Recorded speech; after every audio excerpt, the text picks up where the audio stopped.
Hello everyone, मैं शमशेर आपके अपने YouTube channel Solanki online classes में एक बार फिर हार्दिक स्वागत करता हूं। जैसा कि दोस्तों, आज हम शुरुआत करने जा रहे हैं एक श्रृंखला का जिसमें हमने रखे हैं महत्वपूर्ण प्रश्न उत्तर, जिसमें हमने गत वर्ष के प्रश्नों को शामिल किया है व उसके आधार पर आने वाले एग्ज़ाम में, जो कि हमारा सीटेट का एग्ज़ाम होने वाला है, संभावित प्रश्न किस प्रकार से पूछे जाएंगे या किस प्रकार से प्रश्न हमारे बन सकते हैं। तो चलिए शुरुआत करते हैं आज की इस धुआंधार क्लास की। जो भी साथी चैनल पे नए हैं, चैनल को लाइक कीजिए, वही सब्सक्राइब कीजिए, जिससे कि आने वाली वीडियोज़ का और प्रैक्टिस सेट्स के हमारा का सभी आपको लाभ मिल सके और नोटिफिकेशन आप तक पहुंच सके। बस ज़्यादा से ज़्यादा अपने साथियों में भाई इन्हें शेयर कीजिए, जिससे इसका लाभ सभी को मिल सके। तो चलिए शुरुआत करते हैं आज की इस महत्वपूर्ण प्रश्नोत्तरी का, जिसमें हम प्रत्येक दिन कुछ प्रश्नों का अध्ययन करेंगे, बस संभावित प्रश्नों को देखेंगे कि किस प्रकार से प्रश्न आ सकते हैं। चलिए आज शुरुआत करते हैं आज की प्रथम प्रश्न का। तो जैसा कि आप स्क्रीन पर देख रहे हैं, हमारा प्रथम प्रश्न है कि प्रथम मनोवैज्ञानिक प्रयोगशाला की स्थापना किसने की थी। आप चार ऑप्शंस को देख रहे हैं, जिसमें प्रथम ऑप्शन है हमारा गॉल्टन, दूसरा है हल, तीसरे हैं बुंट, ऑप्शन डी है हमारा वॉटसन महोदय। आइए चारों को एक एक करके जानते हैं। जैसे हमारा ऑप्शन दिया है हमारा बुंट, हल, वॉटसन और गॉल्टन महोदय। देखिए अब है क्या ऑप्शन के अंदर, इनका हम अध्ययन भी करते चलेंगे साथ साथ। जैसे यदि बात करें हम ऑप्शन वॉटसन महोदय की, तो वही वॉटसन महोदय जो हैं वो मनोवैज्ञानिक या जो मनोविज्ञान था, मनोविज्ञान का जो प्रथम स्वरूप था, प्रथम स्वरूप कौन सा हमारा आत्मा का मनोविज्ञान था ना। दूसरा हमारा कौन सा है, उसके बाद मन मस्तिष्क का, फिर चेतना का आया, फिर उसके बाद हमारा कौन सा आया, व्यवहारवाद का आया। तो जो वॉटसन महोदय हैं ये किसके हैं, ये व्यवहारवाद के जनक कहा जाता है इनके लिए। क्लियर। दूसरा कौन सा है हमारा हल, तो सीएल हल है, जो हल का एक सबलीकरण का सिद्धांत भी आया था हमारा। लेकिन यदि हम बात करें ऑप्शन सी की, जिसमें हमारा क्या है वुंट, इनका पूरा नाम विलियम वुंट महोदय है। इन्होंने 1879 में लिपजिंग शहर में प्रथम प्रयोगशाला स्थापित की थी, जिसमें इन्होंने पहली बार प्रयोग किया था मनोविज्ञान के अंतर्गत, इसलिए इन्हें आधुनिक मनोविज्ञान का जनक कहा जाता है। तो ऑप्शन हमारा कौन सा हो जाएगा, ऑप्शन हमारा सी इज राइट आंसर। ऑप्शन हमारा क्या होगा, सी विलियम बुंट की प्रथम मनोवैज्ञानिक प्रयोगशाला स्थापित करने वाले विलियम बुंट। चलिए अगला प्रश्न देखते हैं। दूसरा प्रश्न आप स्क्रीन पे देख रहे हैं। दूसरा प्रश्न है हमारा, शिक्षा मनोविज्ञान की उत्पत्ति का वर्ष कौन सा माना जाता है। आपके सामने चार ऑप्शन दिए हैं। ऑप्शन ए है हमारा 1947, ऑप्शन बी है हमारा 1920, C option 1940 and option D है 1900। अब देखिए इसमें है क्या, ऑप्शन ए, बी, सी और हमारा डी, ऑप्शन है हमारे चार। ये कह रहा है प्रश्न हमारा, ये पूछ रहा है कि जो शिक्षा मनोविज्ञान की उत्पत्ति का वर्ष है, उत्पत्ति का वर्ष कौन सा है हमारा, जो इसमें पूछा गया है हमारा। तो देखिए यदि हम इसमें बात करें तो हमारा ये 1889 में जो शिक्षा मनोविज्ञान था, इसकी लगभग ये उत्पत्ति के वर्ष थी, जो कि काउंट किस में होती है हमारी, ऑप्शन डी सन 1900 में।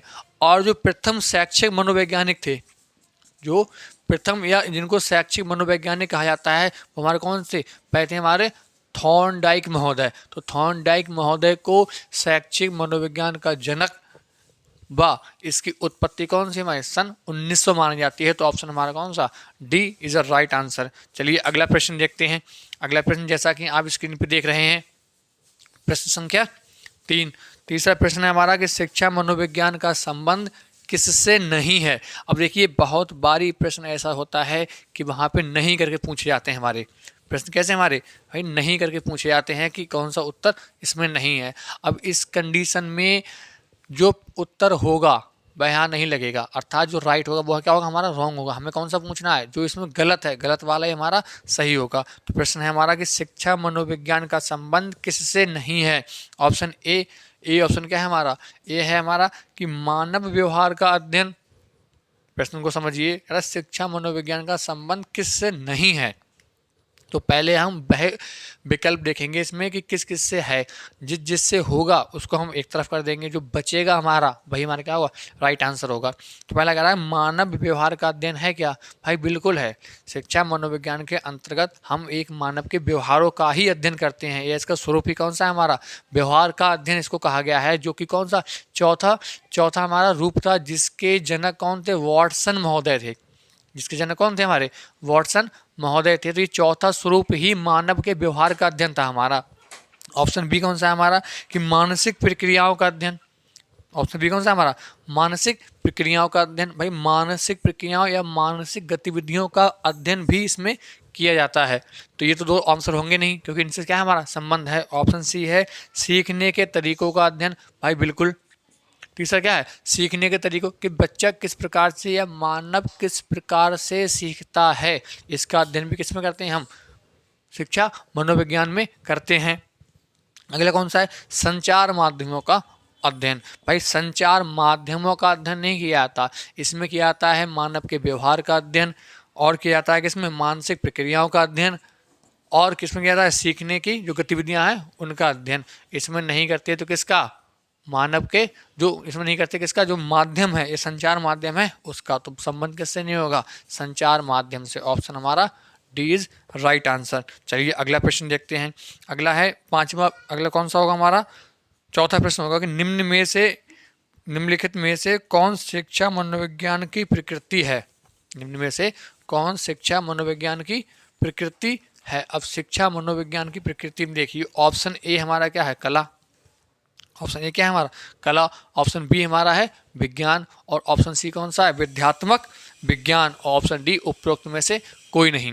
अब देखिए ऑप्शन ए क्या है, कला, बी है हमारा विज्ञान।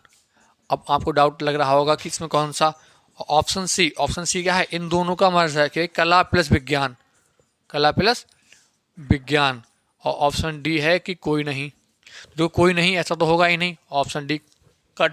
ठीक, अब ये क्या कला है, तो मनोविज्ञान सिर्फ कला ही नहीं है और ना सिर्फ विज्ञान है, ये क्या है, कला और विज्ञान दोनों का रूप है इसमें। अर्थात हम कला का भी अध्ययन करते हैं और उसमें प्रयोगों का भी अध्ययन किया जाता है। अर्थात कला और विज्ञान दोनों का क्या है, ये दोनों का रूप है। तो ऑप्शन कौन सा हो जाएगा हमारा, option C is a right answer. Option कौन सा, ऑप्शन हमारा सी क्या होगा, सी ऑप्शन है राइट आंसर हो जाएगा हमारा, कि ये विद्यात्मक विज्ञान है। चलिए अगला प्रश्न देखते हैं। अगला प्रश्न क्या कहता है हमारा, अगला प्रश्न है हमारा कि भाई एक शिक्षक को अपने विद्यार्थियों की क्षमताओं को समझने का प्रयास करना चाहिए। एक शिक्षक को अपने विद्यार्थी की क्षमताओं को समझने का प्रयास करना चाहिए। निम्नलिखित में से कौन सा क्षेत्र इस उद्देश्य के साथ संबंध स्थापित करता है। अब देखिए प्रश्न समझिए, प्रश्न क्या कहता है। प्रश्न ये कह रहा है कि एक शिक्षक को अपने छात्रों के जो व्यवहार हैं उन व्यवहारों को क्या करो, उनकी क्षमताएं हैं उन क्षमताओं को क्या हो, समझने का ये प्रयास करना चाहिए। अब इसका संबंध किस क्षेत्र से है, क्या सामाजिक दर्शन के अंतर्गत समझा जाएगा, क्या सामाजिक दर्शन के अंतर्गत समझा जाएगा, भाई नहीं। दूसरा, क्या मीडिया मनोविज्ञान के अंतर्गत समझोगे, ऑप्शन बी नहीं। ऑप्शन सी, क्या शिक्षा मनोविज्ञान के अंतर्गत समझोगे, भाई बिल्कुल, क्योंकि शिक्षा मनोविज्ञान ही कह सकता आता है। शिक्षा मनोविज्ञान में मानव अर्थात जो छात्र है, कि छात्र के व्यवहारों का अध्ययन करते हैं। उस व्यवहार में छात्र की क्या हो सकती हैं, भाई क्षमताएं हो सकती हैं, ठीक है, उसकी शक्तियां हो सकती हैं, उसके अन्य व्यवहार हो सकते हैं, उनके बहुत सारे गुण हो सकते हैं, कि बच्चा उनकी रुचियां हो सकती हैं, उसकी अभिप्रेरणा हो सकती है। ठीक, तो ये क्या है, इस व्यवहारों का अध्ययन किस में करते हैं, अध्ययन करते हैं हम शिक्षा मनोविज्ञान में। अध्ययन किस में करते हैं हम, शिक्षा मनोविज्ञान में। तो ऑप्शन कौन सा हो जाएगा हमारा, सी इज राइट आंसर। चलिए अगला प्रश्न देखते हैं। अगला प्रश्न क्या है कि प्रारंभ में आत्मा का प्रयोग किस शास्त्र में किया गया था। बहुत ही महत्वपूर्ण प्रश्न है। यदि आपने पहला लेक्चर देखा होगा जिसमें हिस्ट्री ऑफ साइकोलॉजी की बात की गई है हमारी, तो उस प्रथम लेक्चर में ही मनोविज्ञान की उत्पत्ति वर्ष, जो जननी है, जनक है, उनका हमने क्या किया था भाई, अध्ययन किया था। तो ये कह रहा है कि प्रारंभ में, प्रारंभ का मतलब सबसे पहले, सबसे पहले। तो भाई जो सबसे पहले जो मनोविज्ञान था, सबसे पहले ये जो मनोविज्ञान था, इस मनोविज्ञान ने सबसे पहले जो अपना रूप धारण किया था वो आत्मा का किया था। ठीक है। इसके बाद हमारा कौन सा, इसके बाद इसने भाई अपने मन या मस्तिष्क का रूप धारण किया, और इसके बाद कैसा किया इसने, फिर चेतना का किया, और इसके बाद वर्तमान में किस पे टिका है, वर्तमान में ये व्यवहारवाद के जो नींव है उस पर टिका हुआ है, या आधारशिला पर टिका हुआ है। तो ये सबसे पहला जो रूप है दर्शन आत्मा, ये आत्मा की जो उत्पत्ति हुई है वो कहाँ से हुई हमारी, इसकी उत्पत्ति भाई दर्शन शास्त्र से हुई है।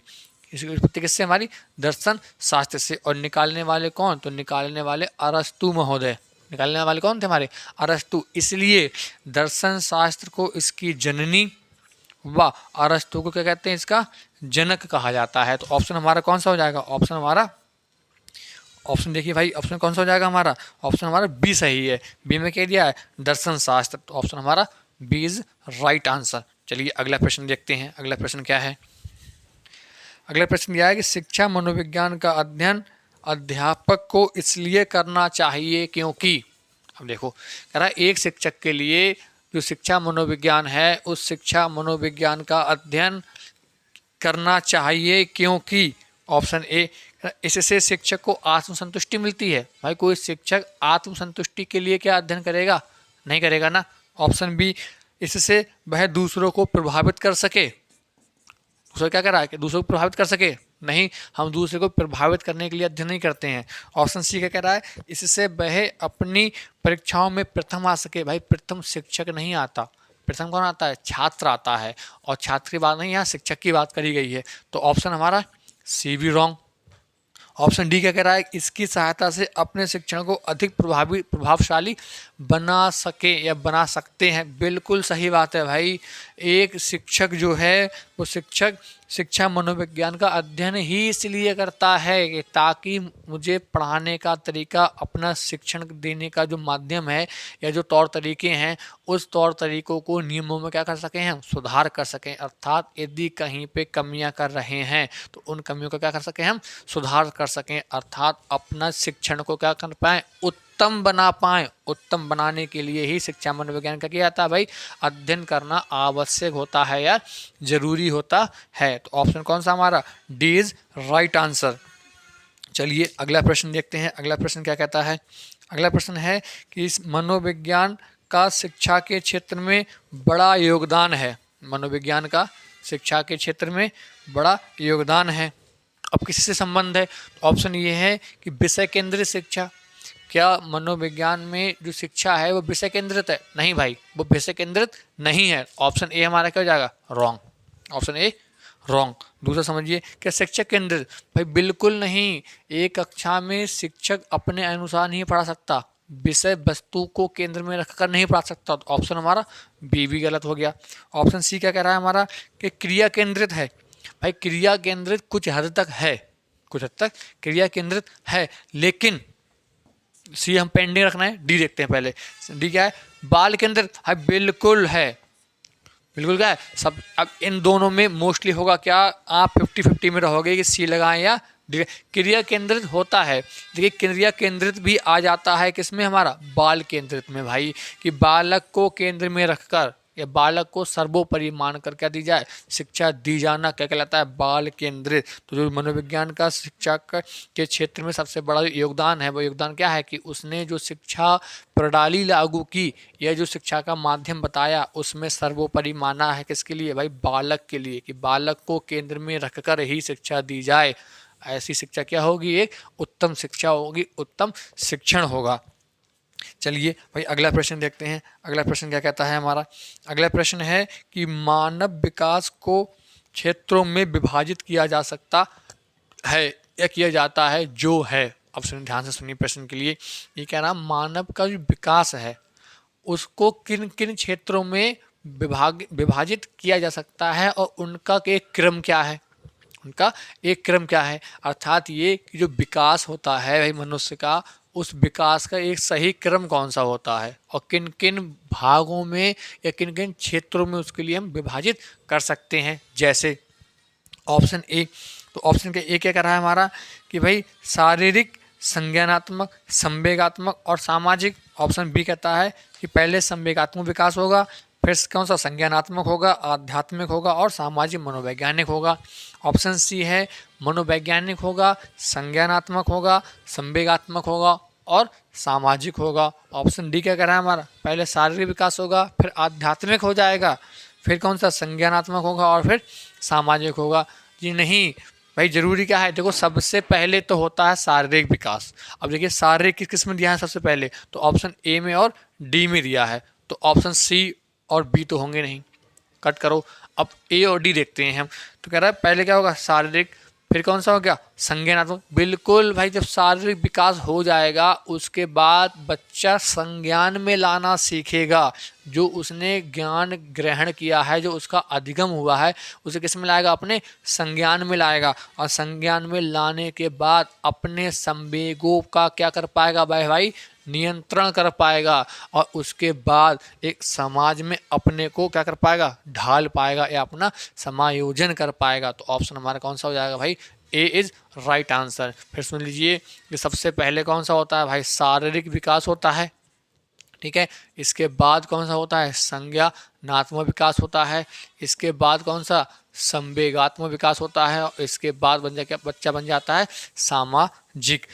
अर्थात पहले शारीरिक विकास, फिर उसका संज्ञानात्मक विकास, उसके बाद उसका क्या होगा हमारा संवेगात्मक विकास, और उसके बाद जाके होगा उसका सामाजिक विकास। तो ऑप्शन हमारा कौन सा हो जाएगा, ए इज राइट आंसर। चलिए अगला प्रश्न देखते हैं। अगला प्रश्न क्या कहता है हमारा, अगला प्रश्न दिया है हमारे समक्ष। अगला प्रश्न है हमारा जो कि स्क्रीन पे आपके लिए दिख रहा होगा।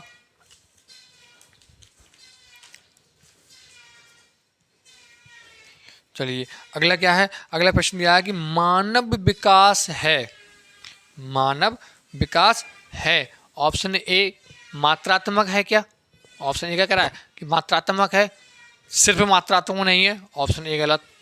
दूसरा कह रहा है क्या गुणात्मक है, तो भाई सिर्फ गुणात्मक भी नहीं होता, ऑप्शन सी कह रहा है कुछ सीमा तक मापनीय।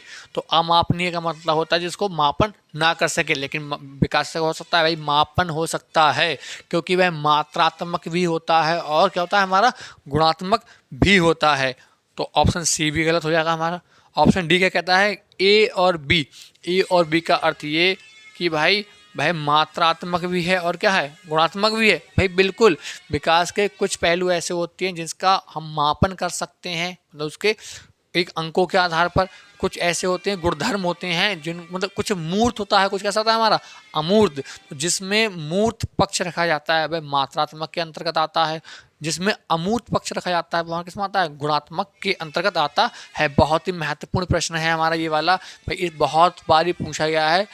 ये विकास का जो चैप्टर मैंने आपके लिए कराया था उस चैप्टर में ये प्रश्न था आपके रखा हुआ, ठीक है। वहाँ मैंने विकास और वृद्धि में अंतर कराया था, तो वहाँ पे आपके लिए लिखा होगा कि विकास कैसा है, विकास में मात्रात्मक और गुणात्मक दोनों होते हैं। ऑप्शन हमारा कौन सा, डी इज राइट आंसर। चलिए अगला प्रश्न देखते हैं। अगला प्रश्न क्या कहता है, अगला प्रश्न है हमारा कि निम्नलिखित में से अधिगम संबंधी कौन सा कथन सही नहीं है। अब फिर कौन सा पूछा है, अब पूछा है वह जो उत्तर क्या होगा कि नहीं वाला, कौन सा पूछा है, नहीं का। कह रहा है इसे उचित वातावरण चाहिए, ध्यान से समझना प्रश्न के लिए। निम्नलिखित में से अधिगम संबंधी कथन अधिगम मतलब सीखना, सीखने से संबंधित कथन कौन सा सही नहीं है। पहला ऑप्शन कह रहा है इससे उचित वातावरण चाहिए। भाई बिल्कुल, बिना उचित वातावरण के अधिगम नहीं हो सकता। वातावरण कैसा चाहिए, एक शैक्षिक व अनुकूल वातावरण चाहिए। तो अर्थात कि ये क्या है, इसके लिए ये कथन सही है। हमसे पूछा कौन सा है सही, जो ना हो, इट मीन्स पहला ऑप्शन गलत। दूसरा देखिए, परिपक्वता का इससे कोई संबंध नहीं है। परिपक्वता का भाई बिल्कुल है, परिपक्वता का क्या है, परिपक्वता का इससे कोई संबंध नहीं है। भाई बिल्कुल होता है, परिपक्वता का संबंध है। क्यों, 8 वर्ष का बच्चा अधिगम अपने स्तर का कर पाएगा, 18 वर्ष का बच्चा अधिगम अपने अनुसार कर पाएगा। अर्थात जितनी परिपक्वता बढ़ती है, मतलब व्यक्ति होता है परिपक्व होता चला जाता है, अधिगम उसके अनुसार क्या होता है, बढ़ता चला जाता है। अर्थात क्या है कि इसका भी संबंध है, लेकिन यहाँ क्या कह रहा है कि नहीं है, अर्थात यही उत्तर हमारा क्या हो जाएगा, सही। लेकिन चलिए सी और डी को और देख लेते हैं, विकल्प क्या कहते हैं हमारा। तो सी कहता है कि सहायक सामग्री अधिगम में मदद करती, बिल्कुल करती है भाई। जैसे मैं आपके लिए यहाँ अधिगम करा रहा हूँ अभी, तो ये सहायक सामग्री क्या है, हमारा बोर्ड है, मार्कर है, कैमरा है हमारा, ठीक है। तो ये जब सब क्या है, ये सहायक सामग्रियाँ हैं भाई, ये बिल्कुल क्या करती हैं, मदद करती है। इनके बिना अधिगम उतना अच्छा नहीं हो पाता जितना कि अभी हो रहा है। अर्थात ये क्या है, ये संबंध स्थापित करता है। तो ऑप्शन ये भी क्या हो जाएगा, इसके अकॉर्डिंग रॉन्ग हो जाएगा हमारा। डी है अधिगम प्रक्रिया में अभिप्रेरणा महत्वपूर्ण है। भाई बिल्कुल महत्वपूर्ण है अभिप्रेरणा। आपने देखा होगा कि पढ़ाते समय बार बार हम मोटिवेट करते हैं छात्रों के लिए, ये शिक्षकों जो शिक्षक होते हैं वो क्या करते हैं भाई, मोटिवेट करते हैं, प्रेरित करते हैं पढ़ने के लिए। तो अभिप्रेरणा भी क्या है, एक महत्वपूर्ण योगदान देती है अपना अध्ययन के दौरान। तो ये तीन तो संबंध स्थापित करते हैं, लेकिन दूसरा इसके अनुसार नहीं करता, प्रश्न के अनुसार। तो क्या जाएगा हमारा, option B is a right answer हो जाएगा हमारा। चलिए अगला प्रश्न देखते हैं। अगला प्रश्न क्या कहता है, अगला प्रश्न है कि परीक्षार्थी परिपक्व विद्यार्थी, अब आगे देखिए क्या कहता है, परिपक्व विद्यार्थी, बस इतना ही दिया है प्रश्न में। ऑप्शन पढ़ते हैं हम, ऑप्शन क्या कह रहा है। तो ऑप्शन में है पहला है हमारा कि इस बात में विश्वास करते हैं कि उनके अध्ययन में भावनाओं का कोई स्थान नहीं है। परिपक्व विद्यार्थी जो होते हैं, परिपक्व का मतलब ये है कि जो एक निपुण हो चुका है किसी क्षेत्र में, कह रहा है जो किस क्षेत्र में निपुण हुआ है वह क्या करता है, ये विश्वास रखते हैं कि उनकी जो अध्ययन है उसमें भावनाओं का कोई स्थान नहीं है। देखते हैं भाई, बिल्कुल सही बात है। वहाँ भावना ये है कि मन, सपोज करिए परिपक्व व्यक्ति वह है, परिपक्व छात्र वह होता है कि जिसका अब पढ़ने का मन हुआ और वहीं थोड़ा ज़्यादा कि चलो घूमने जा रहे हैं, कह रहा नहीं भावना हम कंट्रोल करेंगे अपने आप पे, हमें पढ़ना है भाई। तो ऑप्शन हमारा क्या हो जाएगा, option A wrong. Option B क्या कहता है, अपनी बौद्धिकता के साथ अपने सभी प्रकार के द्वंद्वों का शीघ्र समाधान कर लेते हैं। भाई बिल्कुल सही बात है। जो परिपक्व होती है वे क्या करते हैं, अपने अध्ययन के समय या अपनी जो बौद्धिकता है, उनकी मानसिकता जो है, उन मानसिकता में जितने भी द्वंद्व मतलब दोष अवगुण जो आते हैं उनका क्या करते हैं भाई, समाधान कर लेते हैं। ऑप्शन हमारा बी इज राइट आंसर। लेकिन सी और डी भी देखते हैं हम एक बार, एक ही बार में विकल्प को लगा देना पहला उचित नहीं होता, क्योंकि उसके बाद अगले विकल्पों को भी देखना चाहिए भाई, जिससे हो सकता है कि अगला विकल्प उससे ज़्यादा उचित हो। ठीक है। सी क्या कहता है हमारा, ठीक है, अपने अध्ययन में कभी कभी भावनाओं की सहायता चाहते हैं। भाई बिल्कुल नहीं चाहते। परिपक्व व्यक्ति क्या होता है, भावनाओं को सहायता नहीं चाहते, वह अपने विश्वास रखते हैं अपने दृढ़ संकल्प पर, अपनी मेहनत पर। ऑप्शन डी है कि कठिन परिस्थितियों में भी अध्ययन से विचलित नहीं होते।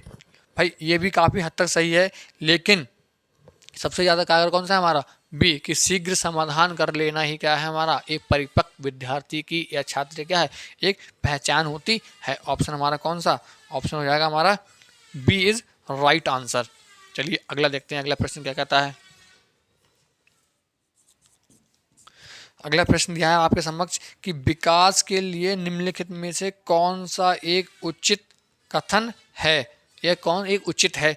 ऑप्शन ए है कि विकास जन्म के साथ प्रारंभ होता है और समाप्त हो जाता है। भाई बिल्कुल नहीं, विकास एक निरंतर चलने वाली क्या है, प्रक्रिया है, विकास समाप्त नहीं होता। Option A wrong answer.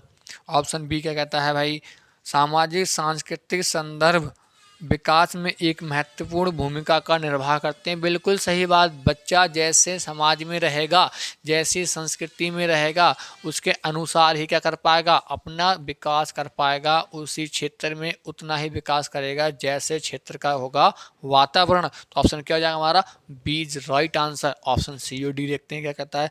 अगर विकास एक एकल आयामी है, भाई एकल आयामी का अर्थ होता है एक पक्ष को देखते हुए, लेकिन विकास सिर्फ एक पक्षीय नहीं होता, विकास होता है बहुपक्षीय बहुआयामी होता है। ऑप्शन सी भी रॉन्ग होगा हमारा।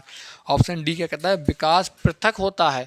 हाँ विकास पृथक होता है, लेकिन कुछ हद तक क्या होता है, समान भी होता है। लेकिन पृथक इसलिए होता है कि यदि आयु अलग अलग है तो क्या होगा, विकास का स्तर भी अलग अलग रहेगा। लेकिन आयु, कोई भी आयु का अर्थ ये है कि जैसे मान लीजिए एक बच्चा है भाई 8 वर्ष का, और एक बच्चा है हमारा, जैसे ये मान लीजिए 8 वर्ष का, ये 12 वर्ष का है, तो इसका विकास का स्तर कुछ आगे रहेगा, आगे रहेगा। ये कहता है पृथक।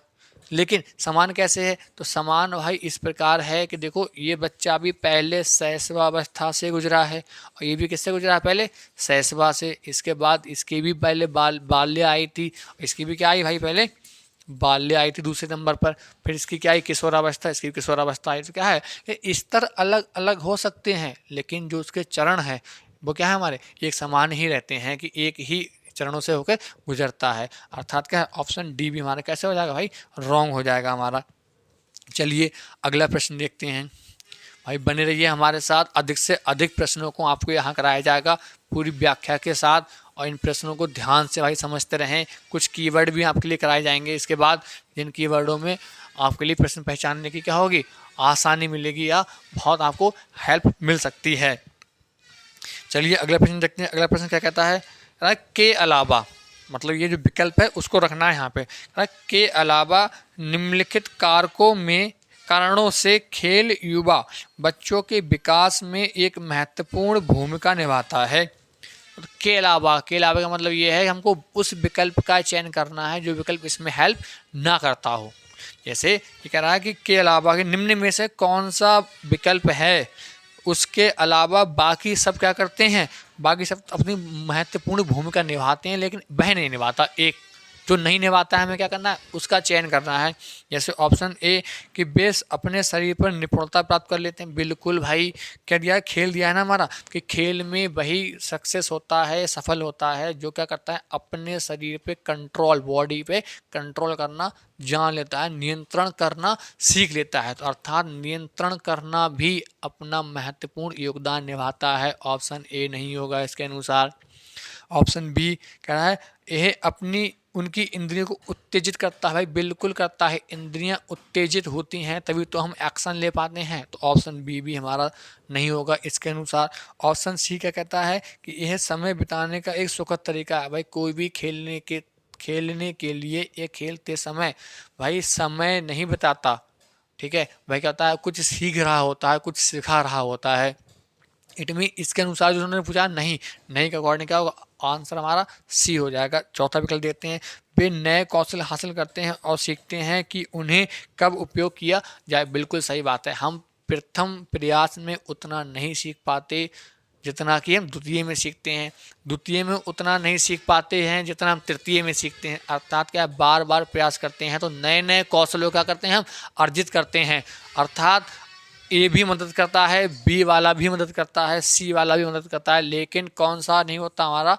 जो सॉरी डी भी करता है, कौन सा नहीं करता हमारा? सी नहीं करता, कि हम समय बिताने के लिए कोई भी खेल नहीं खेलते हैं। क्लियर है पॉइंट आपका? ठीक, चलिए अगला प्रश्न देखते हैं। इसी क्रम में अगला प्रश्न क्या कहता है हमारा? प्रश्न को आप साथ साथ देखते रहें, पढ़ते रहें और इधर आप एक्सप्रेशन उनका समझते रहें भाई कि आखिर क्या है, किस प्रकार से उनका उत्तर आ रहा है। देखिए अगला प्रश्न क्या कहता है? अगला प्रश्न कहता है भाई, कह रहा है बालक की प्रथम पाठशाला। बहुत ही महत्वपूर्ण प्रश्न है, ये भी बड़ा ही महत्वपूर्ण प्रश्न है। अब देखिए ध्यान से समझना प्रश्न के लिए। कह रहा बालक की प्रथम पाठशाला, बालक की प्रथम पाठशाला कौन सी है या क्या है, ये कौन सी होती है? भाई देखो, बालक का जब जन्म हुआ है तो जन्म के तुरंत बाद के भाई विद्यालय पहुंच जाता है? नहीं पहुंचता ना। विद्यालय तुरंत पहुंचता है? भाई नहीं पहुंचता। तो सबसे पहले कहाँ रहता है भाई? पहले रहता है अपने घर में या अपने परिवार में। तो जैसे पहला ऑप्शन दिया है कि हमारा परिवार, समाज, गांव, विद्यालय। अब देखो ध्यान से, सबसे पहले कहाँ? तो सबसे पहले आया भाई बच्चा परिवार में। उसके बाद क्या होगा? परिवार के बाद क्या आएगा भाई? गांव में जाएगा, और या फिर जैसे समाज या गांव कह सकते हैं कि गांव में रहेगा या समाज में जाएगा। उसके बाद वह कहाँ जाएगा भाई? अपना विद्यालय में जाएगा। तो देखो सबसे पहला जो विद्यालय है उसका वो कौन है? हमारा परिवार। और परिवार के बाद जो द्वितीय विद्यालय जो माना जाता है उसका वह कौन सा माना जाता है? भाई वह स्कूल है जो हमारा, ये जो विद्यालय है भाई क्या मानी जाती है? उसकी द्वितीय पाठशाला मानी जाती है। अर्थात पहली बार सीखना कहाँ शुरू करता है बच्चा? अपने परिवार में शुरू करता है। तो ऑप्शन कौन सा हमारा? ए राइट आंसर। चलिए ऑप्शन नंबर अगला प्रश्न देखते हैं। अगला प्रश्न क्या है कि बालक का प्रारंभिक विकास मुख्यतः किस पर निर्भर करता है? ये निर्भर है, बालक का जो प्रारंभिक या प्राथमिक जो विकास है, ये प्राथमिक विकास किस पर निर्भर करता है। तो पहला कह रहा है माता पिता पर, वातावरण पर, विद्यालय का वातावरण, समाज। अभी देखिए, अभी जस्ट बताया आपके लिए कि जब बच्चा प्रारंभिक जो विकास है उसका, या प्रथम पाठशाला ही कौन सी है उसकी, उसका परिवार है। तो वही पाठशाला जब प्रथम परिवार है तो प्रभावित भी सबसे पहले बच्चा कहाँ होगा, अपने परिवार में ही हो। अब परिवार में रहता कौन है, तो जैसे प्रथम पाठशाला परिवार होता है और प्रथम शिक्षक उसकी माँ होती है, ठीक है, तो माता पिता। तो सबसे पहले प्रभावित भी किससे होगा बच्चा, तो प्रभावित होगा या जो निर्भर होगा किस पे होगा भाई, अपने माता पिता पर होगा। तो ऑप्शन हमारा कौन सा हो जाएगा, ए राइट आंसर। Clear point. ठीक, वातावरण समाज तो बाद में आएगा हमारा। अगला प्रश्न देखते हैं, कह रहा है वृद्धि को प्रभावित करने वाले कारक हैं। अगला प्रश्न क्या कहता है, वृद्धि वृद्धि को प्रभावित करने वाले कारक। अब देखो वृद्धि को प्रभावित कौन कौन करता है। ऑप्शन ए है हमारा पर्यावरण, भाई बिल्कुल करता है। पर्यावरण यदि उचित नहीं होगा या आपका अनुकूल नहीं होगा तो क्या होगा, आपकी वृद्धि रुकेगी, ये वृद्धि क्या होगा, अवरोध उत्पन्न होगा। ऑप्शन बी कह रहा है स्वास्थ्य, भाई बिल्कुल है। स्वस्थ मस्तिष्क, स्वस्थ शरीर में ही क्या होता है, स्वस्थ मस्तिष्क का निवास होता है। या शारीरिक वृद्धि तब हो पाती है हम स्वस्थ रहते हैं, यदि बीमार रहेंगे तो क्या होगा, वृद्धि उतनी या उस गति से नहीं हो पाएगी जिस गति से उसे होना चाहिए। ऑप्शन सी क्या कर रहा है आहार, भाई बिल्कुल, यदि हम पौष्टिक आहार ना लें तो क्या होगा, हमारी हमारी वृद्धि उस गति से नहीं होगी जिस गति से उसे होना चाहिए। तो वृद्धि के लिए कौन कौन करता है प्रभावित, जैसे पर्यावरण भी करता है भाई, स्वास्थ्य भी करता है, आहार भी करता है। ऑप्शन डी क्या कहना है हमारा, यह सभी। तो ऑप्शन कौन सा हमारा, D is the right answer कि यह सब क्या करते हैं, हमारे वृद्धि को प्रभावित करते हैं। अगला प्रश्न देखिए, निम्नलिखित में से अभी विकल्प दिए उनको देखो आप, कि के अतिरिक्त सभी वातावरणीय कारक विकास को प्रभावित करते हैं। अब देखिए ये भी बहुत महत्वपूर्ण प्रश्न आया हमारा, कह रहा है कि जो क्वेश्चन दिए हैं इनमें से कौन सा अतिरिक्त कर दिया है, कौन इसके अलग, अतिरिक्त कौन सा वातावरणीय कारक है जो प्रभावित नहीं करता। अब जैसे कह रहा है पौष्टिकता की गुणवत्ता, भाई बिल्कुल करती है। संस्कृति, संस्कृति भी क्या करती है, बिल्कुल हमारी प्रभावित करेगी विकास के लिए। भाई संस्कृति के अनुसार तो क्या होगा, उस क्षेत्र में विकास हो पाएगा। सी ऑप्शन क्या कहता है हमारा, क्या शिक्षा की गुणवत्ता, भाई शिक्षा जैसी मिलेगी छात्र का विकास क्या होगा, वैसा ही होगा। अगला क्या, शारीरिक गठन, शारीरिक गठन विकास को प्रभावित नहीं करता। अर्थात ये एक बच्चा चाहे हाइट में ज़्यादा हो या हाइट में क्या हो, कम हो, लेकिन उसका विकास इस बात पे निर्भर नहीं करता। तो ऑप्शन कौन सा हो जाएगा हमारा, D is the right answer. चलिए अगला प्रश्न देखते हैं। अगला प्रश्न क्या कहता है, अगला प्रश्न है निम्नलिखित में से कौन मानव विकास का सही क्रम है। बड़ा ही महत्वपूर्ण प्रश्न है भाई ये वाला भी।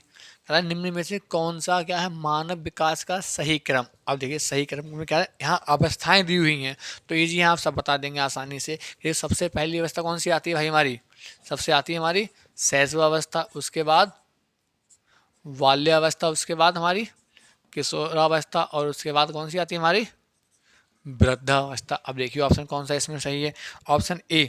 ऑप्शन ए क्या करा, शैशवा किशोरा, शैशवाद के किशोर आती है, नहीं नहीं, शैशवाद कौन सी आती है, बाल्य, अर्थात ऑप्शन ए रॉन्ग हो जाएगा हमारा। ऑप्शन बी क्या है, कह रहा शैशवा बाल्य किशोरा प्रौढ़ा, बिल्कुल सही बात। कौन सा ऑप्शन, वी। सी भी देखते हैं, सी क्या कह रहा है, बाल्य किशोरा, तो पहले तो बाल्य आते ही नहीं है कभी, रॉन्ग। लास्ट क्या करा, बाल्य, इसमें पहले बाल्य आ गया तो ये भी नहीं होगा हमारा। ठीक, हमें जल्दबाजी में ये नहीं देखना है, एक ही देखो अवस्था, आप ये पहला शब्द देखो, प्रश्न लगा दो, आगे के भी एक बार पढ़ लेने हैं कि क्या सब सही क्रम में दिए हुए हैं। जैसे कि देखो ए और बी दोनों में पहले शैशवा दिया हुआ है, तो कहीं शैशवा देखें आप ए लगा दो, आगे का ना देखो। तो शैशवा के बाद ए ऑप्शन में किशोरा है भाई, तो किशोरा नहीं होगा। शैशवाद क्या आएगा, बाल्य, बाल्य के बाद आएगा किशोरा, किशोरा के बाद कौन सा आएगा हमारा, वृद्धा या प्रौढ़ावस्था। अर्थात ऑप्शन कौन सा हो जाएगा हमारा, बी राइट आंसर हो जाएगा कि भाई पहले आती है शैशवा, फिर आती है बाल्या, फिर आती है किशोरा। इनकी यदि आयु की बात करें तो भाई इसकी आयु कितनी होती है, इसकी होती है 0 से 6, 6 से 12, 12 से 18, और इसका 18 से आगे, आगे करती मृत्यु तक। ठीक, ये अवस्थाएं हैं और इन अवस्थाओं का ये क्रम है, और भाई इनकी ये यहाँ पे आयु रही। चलिए अगला प्रश्न देखते हैं, अगला प्रश्न क्या कहता है हमारा। अगला प्रश्न दिया है हमारा कि शैशवावस्था मानव विकास की प्रमुख अवस्था है। शैशवावस्था बिल्कुल यहीं से है, दिया है प्रश्न हमारा, शैशवावस्था मानव विकास की प्रमुख अवस्था है। अब यहाँ क्रम पूछा है, कि कौन सा क्रम है, प्रथम है, द्वितीय है, तृतीय है, चतुर्थ है। अभी जस्ट मैंने बताया आपके लिए सबसे पहले कौन सी आती है, सबसे पहले नंबर सैसवा। तो ऑप्शन ए क्या कह रहा है, प्रथम है। भाई बिल्कुल प्रथम है, सैसवा अवस्था ही पहली अवस्था होती है। दूसरा ऑप्शन दे रहा है द्वितीय, नहीं नहीं, द्वितीय कौन सी होती है, बाल्या। तृतीय क्या कह रहा है, ये कह रहा है तृतीय है, नहीं, तृतीय कौन सी होती है, किशोरा। तृतीय भी गलत तुम्हारा। ऑप्शन डी क्या कह रहा है कि चतुर्थ, नहीं भाई चतुर्थ भी नहीं, चतुर्थ कौन सी होती है, प्रौढ़ावस्था। क्लियर है पॉइंट। सैसवावस्था कौन सा प्रथम स्थान है। Clear point. ये हमारा स्थान के आधार पर प्रश्न पूछा हुआ है। अगला प्रश्न क्या है, कह रहा है सैसवावस्था होती है। बिल्कुल देखो इसी पॉइंट से कोई प्रश्न बच के नहीं जाएगा हमारा। इससे कितने सारे प्रश्न हैं, ये सब प्रश्न ये आया हुआ है हमारा सीटेट में 2014 में आया है प्रश्न हमारा ये देखिए क्या है, सैसवावस्था होती है, जैसा ही मैंने बताया अभी आपके लिए कि आयु कितनी, तो आयु 0 से 6 या 5 तक माना जाता है। ठीक है, कहीं कहीं 6 लिखा हुआ होता है तो कहीं कहीं हमारा 5 भी होता है। इसे इस प्रकार से कहते हैं 5 या 6 ऐसे कर दिया होता है। जैसे पहला ऑप्शन है 5 वर्ष तक, दूसरा है 12 वर्ष तक, फिर 21 वर्ष तक, या इनमें से कोई नहीं। तो डी तो हमारा वैसे ही कट हो जाएगा। ठीक है, सी क्या है 21 वर्ष तक, नहीं नहीं, जो डी सी है 21 वो तो किशोरा के बाद की पुराना आती है हमारी, ये भी नहीं होगा। ऑप्शन बी क्या है 12 वर्ष तक, तो वो 6 से 12 की कौन सी होती है, बाल्या, तो ये भी नहीं होगा। पहला ऑप्शन क्या कह रहा है 5 वर्ष तक, तो बिल्कुल सही, 0 से 5 या 6 वर्ष तक की जो आयु है वो क्या होती है हमारी, भाई शैशवावस्था होती है। या इसका जो काल है वो कितना है हमारा, 5 या 6 वर्ष तक का ये जो समय है हमारा। अगला क्या है, बाल्यावस्था होती है। भाई बिल्कुल बहुत इजी प्रश्न है, आप आसानी से लगा सकते हो। बाल्य कहाँ तक होती है, ऑप्शन ए 5 वर्ष तक। अभी मैंने क्या बताया कि 5 वर्ष तक कौन, शैशवा। ऑप्शन ए गलत। ऑप्शन बी क्या कह रहा है 12 वर्ष तक, बिल्कुल सही बात है, आगे हमें पढ़ने की आवश्यकता ही नहीं है कि 12 वर्ष तक क्या होती है हमारी, बाल्यावस्था होती है।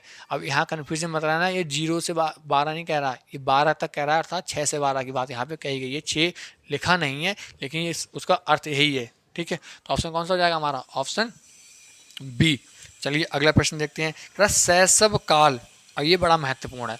अब शैशव काल की अवधि, तो देखो ये कुछ मनोवैज्ञानिक रहे थे, जिन मनोवैज्ञानिकों ने क्या हुआ कि जो शैशवावस्था थी, शैशवावस्था के लिए भी बांट दिया था, जिसमें इन्होंने बताया कि प्रारंभिक जो समय है, प्रारंभिक समय का अर्थ होता है शैशवावस्था में लगभग जन्म से लेके 2 वर्ष तक, मतलब 0 से 2, कि 0 से 2 वर्ष तक का जो काल है वो क्या होता है हमारा, शैशव काल होता है। तो ऑप्शन कौन सा हो जाएगा हमारा, option A is right answer. ठीक, अगला क्या है हमारा, मध्य बचपन अवधि। अगला कौन सा हमारा, सीटेट 2016 में आया हुआ प्रश्न है, मध्य बचपन अवधि मतलब बचपन के बीच की, बचपन का मतलब कौन सा भाई, बाल्या, बचपन के बीच की जो अवधि है वह कौन सी होती है हमारी। तो ऑप्शन देखिए हमारा, ऑप्शन ये कह रहा है कि 2 वर्ष से 6 वर्ष, नहीं नहीं, ये मध्य बचपन की नहीं होती। मध्य बचपन वाला देखिए, मध्य बचपन का अर्थ ये है कि शैशवा। अब प्रश्न को समझ लेते हैं थोड़ा सा, शैशवा, बाल्या और किशोरा। देखिए एक बालक की इन 3 अवस्थाओं का अध्ययन होता है साइकोलॉजी के अंतर्गत।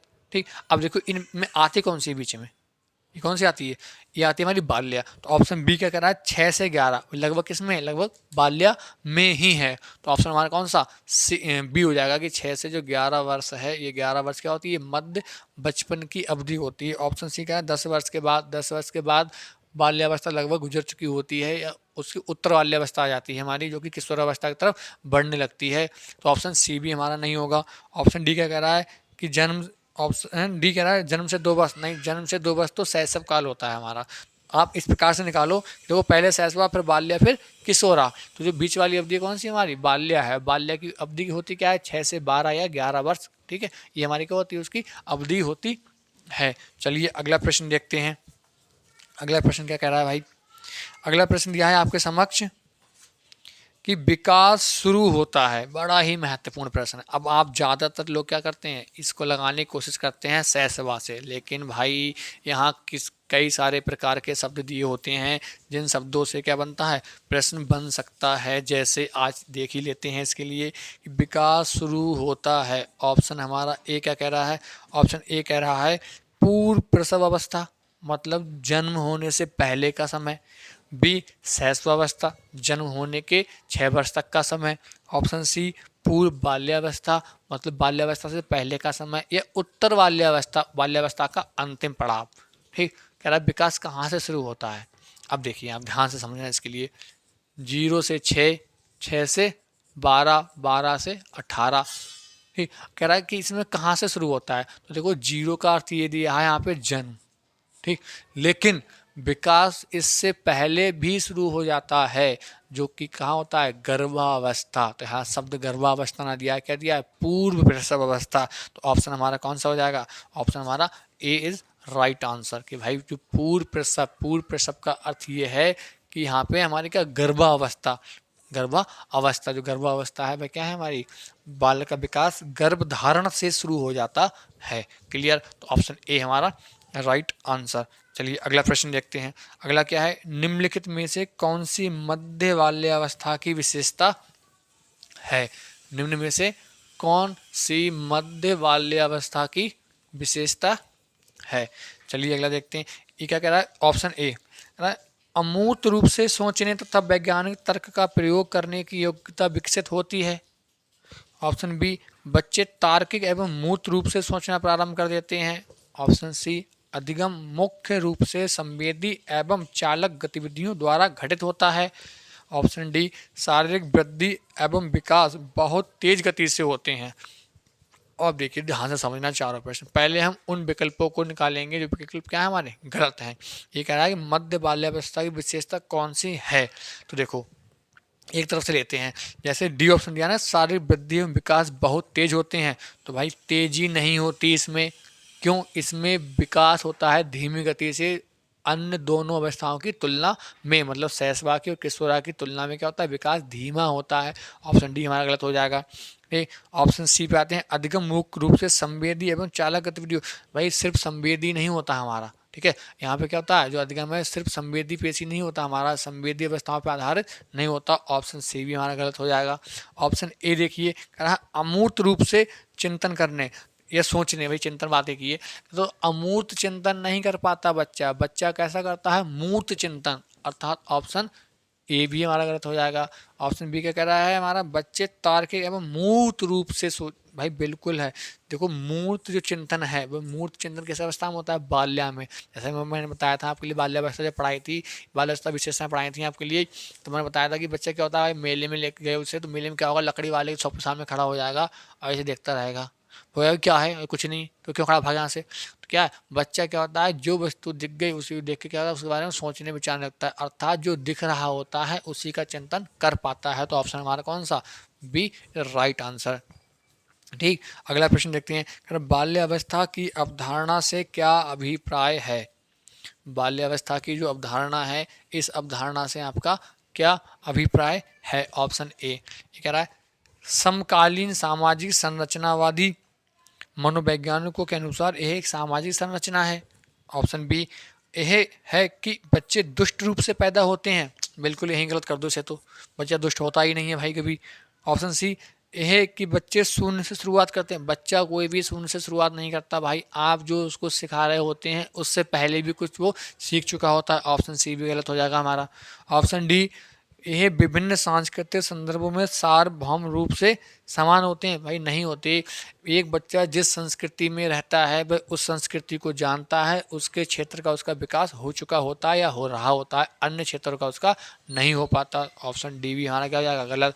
ऑप्शन ए क्या कह रहा है कि बच्चा समकालीन सामाजिक संरचनावादी, भाई मनोवैज्ञानिकों के अनुसार ये सामाजिक संरचना बिल्कुल है। भाई बच्चा अपने ज्ञान का क्या करता है, निर्माण करता है, किस में रहकर, तो भाई समाज से अंतः क्रिया करके, जैसा कि किसने, तो लेव वाइगोस्की ने बताया था कि बच्चा क्या है, सामाजिक अंतः क्रिया करके सीखता है। तो ऑप्शन कौन सा हमारा, ए इज अ राइट आंसर हो जाएगा हमारा। चलिए अगला प्रश्न देखते हैं। अगला प्रश्न क्या कहता है हमारा, अगला प्रश्न है कि निम्नलिखित में से किस अवस्था में बच्चे अपने समवयस्क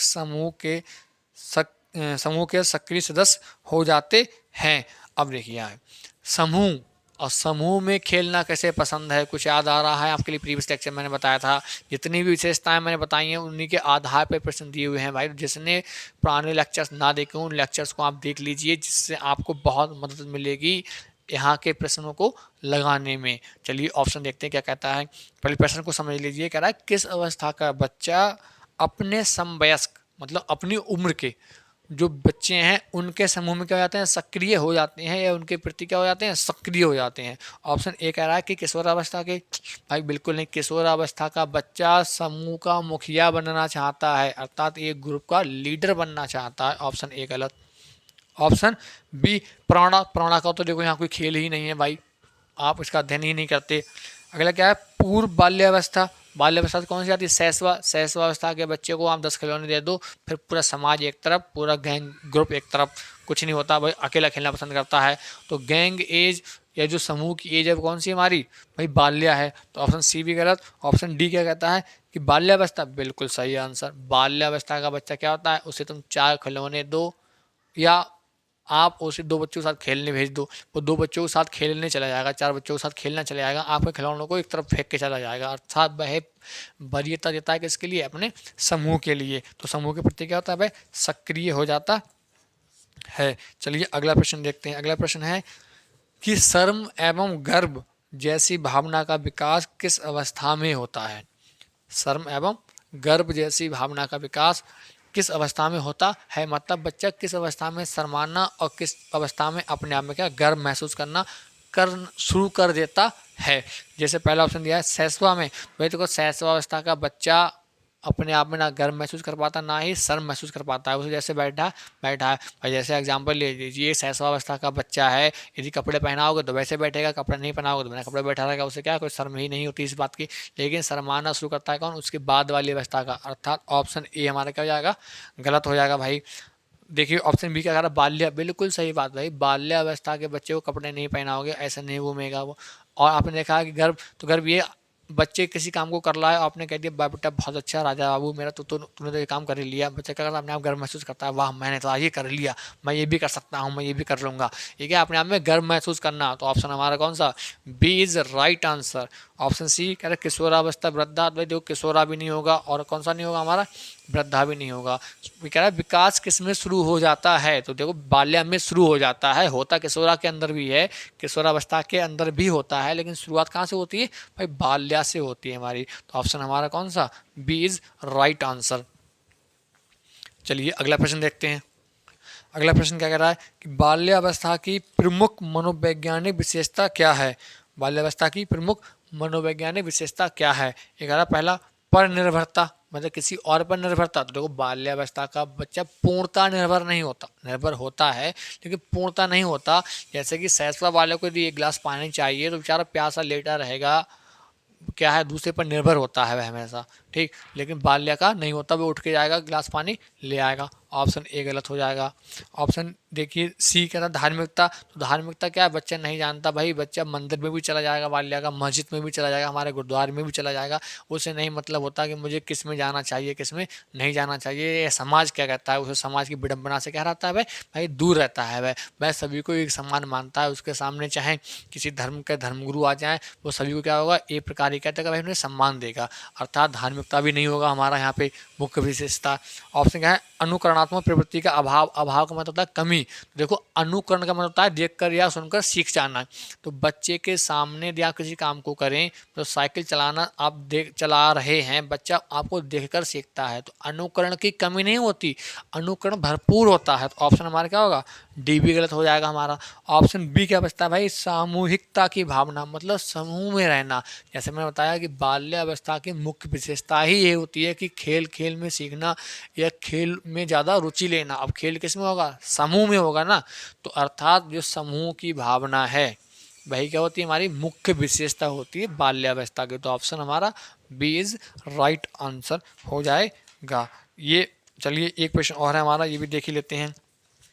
अगला प्रश्न है कि वह अवधि जो वैक्सता के संक्रमण की पहल करती है उसे क्या कहते हैं। तो देखो वैक्सता का मतलब ये होता है हमारा संक्रमण का है बुरे कर्म, अर्थात ये अवगुण जो हैं, कि अवगुणों की पहल कौन सी अवस्था करती है, तो ये अवगुण जो हैं इनकी अवस्था कौन सी हमारी, ये तूफानी अवस्था संघर्षीय अवस्था है, ये हमारी कौन सी होती है किशोरावस्था होती है। ऑप्शन ए क्या है मध्य बाल्यावस्था, नहीं भाई, ऑप्शन ए भी गलत हो जाएगा हमारा। ऑप्शन क्या है हमारा, ए भी क्या हो जाएगा हमारा, गलत हो जाएगा। 1 मिनट देखते हैं क्या हुआ। अगला क्या कहता है हमारा ऑप्शन ए के बाद, ऑप्शन बी पूर्व क्रियात्मक अवधि, भाई ये भी नहीं होगा। पूर्व क्रियात्मक अवधि ये भी हमारा नहीं होगा। सी क्या है, बाल्यावस्था की समाप्ति, समाप्ति कहते हैं क्योंकि कोई काम ही नहीं है भाई। अगला कौन सा है हमारा, डी किशोरावस्था, बिल्कुल सही आंसर। किशोरावस्था क्या होता है, संक्रमण काल भी इसके लिए कहा गया है। बच्चा जितने अवगुणों को सीखता है भाई इसी अवस्था में आकर सीखता है। तो ये कुछ भाई प्रमुख प्रश्न थे आपके समक्ष, जिन प्रश्नों का हमने आज अध्ययन किया। इसी क्रम में आगे बढ़ते हुए बहुत जल्द शुरुआत करेंगे हम अन्य प्रश्नों की और दूसरे प्रैक्टिस सेट की। तो भाई बने रहिए हमारे साथ आपके अपने YouTube channel Solanki online classes में। और भाई ज़्यादा से ज़्यादा आप इसे शेयर कीजिए जिससे अधिक से अधिक प्यारे साथियों के लिए इसकी हेल्प मिल सके व उनको लाभ पहुंचा जाया जा सके आपके लिए। ठीक है, मिलते हैं अगले लेक्चर में प्रैक्टिस सेट के साथ। तब तक के लिए thank you, thanks a lot.